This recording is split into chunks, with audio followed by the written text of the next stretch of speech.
Jobs and fairness. Case one for our legislature. It's crumbling foundations. These are the homes in eastern Connecticut that provide jobs for people who would do really well for having them. Our legislature, this is a no-brainer. I announced this in early 2018. It should have been done in 2018, or maybe 2019, or even 2020 with COVID. It's the state spending a little money, not a lot, to assure that contractors can be insured for rebuilding people's homes using cheap labor. Cheap, but probably good.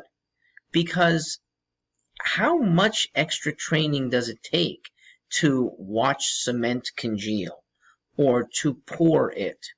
I mean, at the supervisory level, I get it. It's probably pretty intricate. But this is a good entry-level volunteer opportunity for many, low-level job for others. There are a lot of young men and women who would like to go into the trades.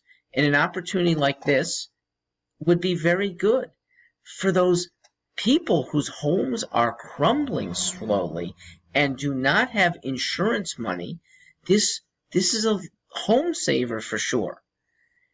I will add that towns could make it easier on these people too by letting them build a second home on the same plot. If your plot is fairly decent size, you can fit a second foundation. You can rent the home until you absolutely need to move in yourself because the first one really has collapsed.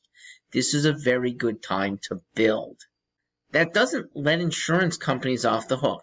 There may be a case for them having liability under their policies for these foundations. I don't think there is, but I think it should be fought by the state of Connecticut on behalf of everybody. Make it a class action.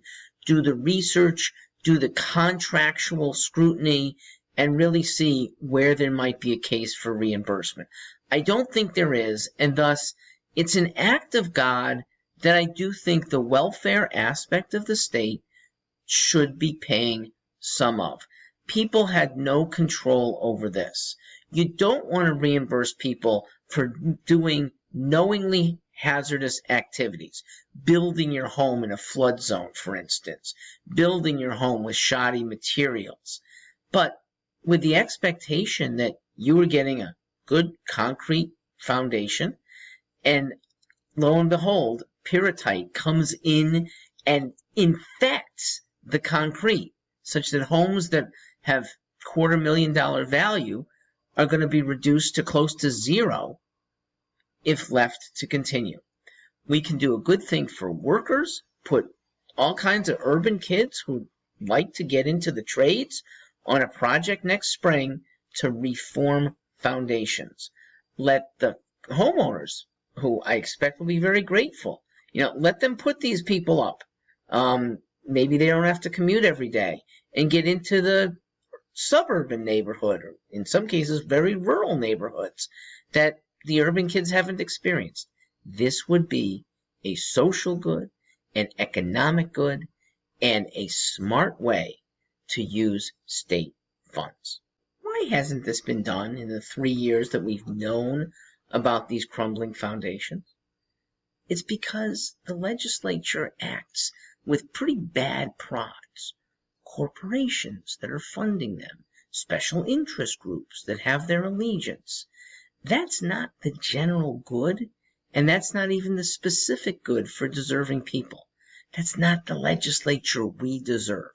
Start electing better legislators with the responsibilities that we recognize instead of just get along, go along, and not doing good for our state.